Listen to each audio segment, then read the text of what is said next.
Hello, everyone. Dear students, I hope you all are doing well and preparing well for your exams. So, on very popular demand कह लो, requests कह लो, काफ़ी बच्चे request कर रहे थे, तो I have finally made this video. I'm not very sure कि आप सबको बहुत easy लगेगी या अच्छी लगेगी कि नहीं, but मैंने आपको help करने की जब सोची और promise किया कि I would, तो करूँगी. So, ये literary terms हैं 6th semester की. First of all, we have literary term class. Now, what does it mean? क्या है ये? So, class जो term है that often refers to the social, economic or cultural groups within a society. तो society में अमीरी गरीबी की जो एक category हम बनाते हैं ना उसको class कहते हैं as depicted in the literary work. तो किसी भी literary term है और ये literature के साथ ही deal करेगी. तो किस literary work में किसी भी लिटरेरी वर्क में जो सोसाइटी की डिवीजन दिखाई जाती है उसको हम क्लास बोलते हैं. It involves examining how these groups are portrayed, interact and influence the themes, characters and plot.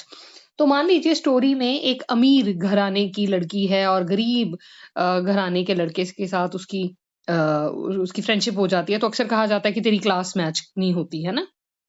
It's that class. ये क्लास हमारी वो क्लास नहीं है जिस जमात में हम पढ़ते हैं.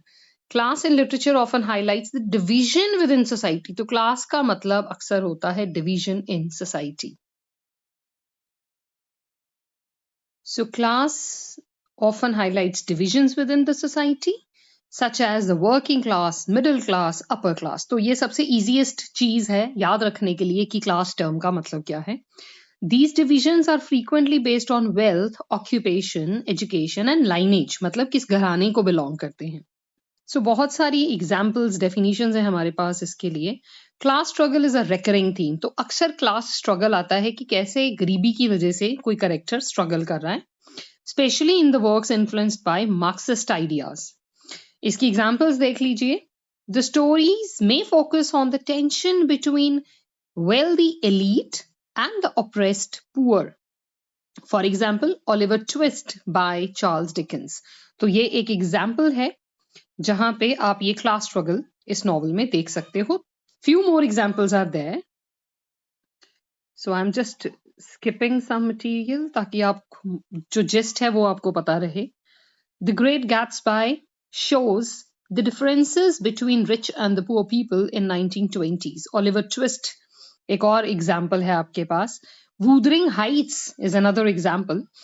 So Oliver Twist tells the story of a poor boy trying to survive in a world controlled by the rich. Or Wuthering Heights looks at how love and power are affected by whether someone is rich or poor. तो rich के हाथ में हमेशा power होती है, उनके हाथ में हमेशा डिसीजन मेकिंग होती है और गरीब पीछे रह जाते हैं. So एग्जाम्पल्स देनी टर्म में बहुत जरूरी होती हैं, फिर नंबर ज्यादा आते हैं. तो in short, what is it? In short, class in stories helps us understand how people live in different situations and how money and status affect their lives. It makes the story more interesting and real. That's it.